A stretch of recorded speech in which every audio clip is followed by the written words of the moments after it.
AI might cure cancer, but is it also boiling the planet? I'm Mira with Jonas. Here's my claim. AI's footprint is real but small against what it can unlock. Smarter grids, better materials, faster climate science. Cure cancer while it cooks the grid, Mira. The data centers behind your chatbot are reviving fossil plants and draining reservoirs right now. AI will fix. Climate is the most expensive IOU ever written.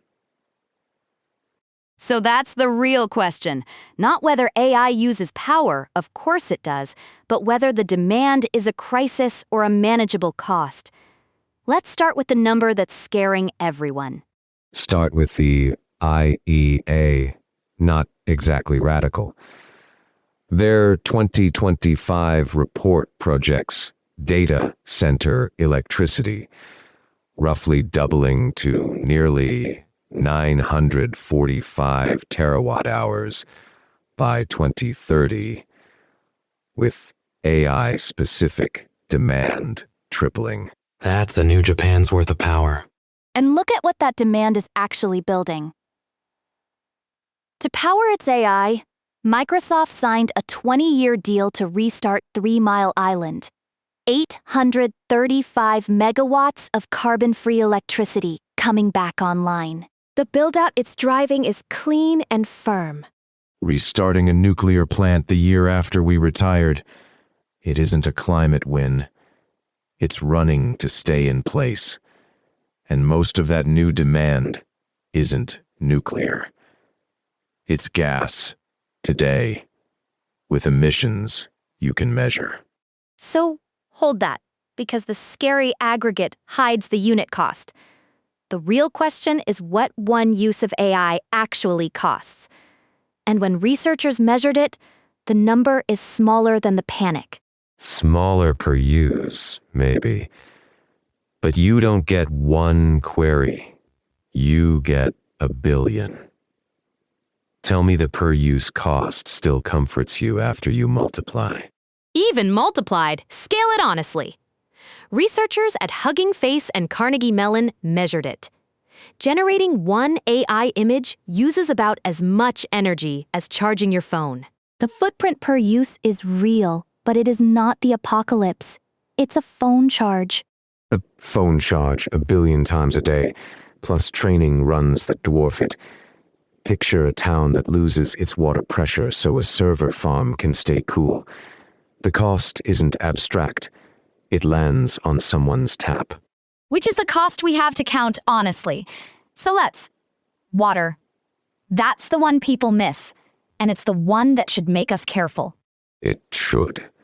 Researchers found training GPT-3 alone evaporated around 700,000 liters of fresh water, and projected AI could withdraw 4 to 6 billion cubic meters a year by 2027.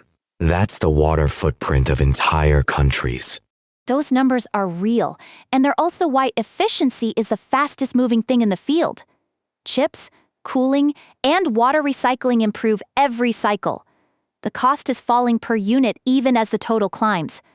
That's a race, not a verdict. A race we're losing on the scoreboard that matters. Picture big tech's own sustainability reports, the ones with emissions climbing year over year, despite every efficiency gain, because demand outruns it. Greener per query, dirtier overall. There's the clash. You see emissions climbing and call it a verdict. I see the same curve and call it the cost of building the tools that bend every other curve. Medicine, materials, fusion, climate modeling. And here's what haunts me. The bet is unhedged. We pay the carbon and water now for certain, and the planet-saving payoff is a maybe later. We're burning the bridge on a promise it'll teach us to fly. Then make the bet pay its own way. Power it with the clean, firm build-out it's already financing, and point it at the grid itself. AI is one of the best tools we have for integrating renewables and cutting waste. One the demand at its own solution. If the clean power actually shows up on schedule and isn't just gas with a press release about nuclear 10 years out. On that we agree completely. The footprint is only acceptable if the clean power is real and contracted, not promised. Otherwise, it's just emissions with good branding. You know what, I'll concede this. Per use, it's a phone charge, not a catastrophe. And the demand is pulling real, carbon-free power onto the grid. My fear was never one image. It's the aggregate, growing faster than the clean supply. And I'll concede this. If we power this boom on gas and drained aquifers and call it progress, the climate math is brutal, and those water numbers are a warning, not a footnote. The footprint only earns itself if we keep it clean. So maybe we've both been half right.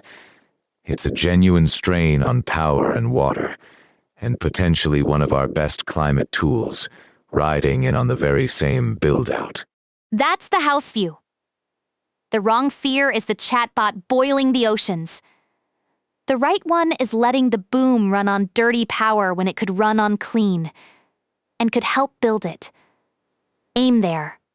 Both things are true, and that's the honest answer we promised.